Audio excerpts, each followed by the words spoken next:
Vaghela જિજ્ઞાસાબેન, in charge CDPO than ઘટક। આજ રોજ પોષણ ઉત્સવ વાનગી હરીફાઈ 2024-25માં ઘટક લેવલનો અત્રે પ્રોગ્રામ રાખેલ છે। એમાં જે THR અને મિલેટ્સમાંથી કારીગર બહેનો THR અને મિલેટ્સમાંથી બનતી વાનગીઓ લાવેલ છે અને તેમાંથી અમે 1 થી 3 નંબર આપેલ છે। આ પ્રોગ્રામનો મુખ્ય હેતુ ખાસ કરીને લોકો મેક્સિમમ THR અને મિલેટ્સમાંથી બનતી વાનગીઓ બનાવે અને વધુને વધુ ઉપયોગ કરે તે છે।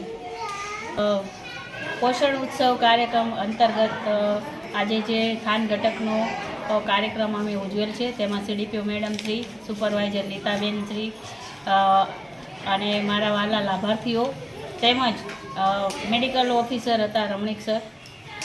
આ કાર્યક્રમની ઉજવણી પાછળનો ઉદ્દેશ એ છે કે કુપોષણ દૂર કરવાનો છે।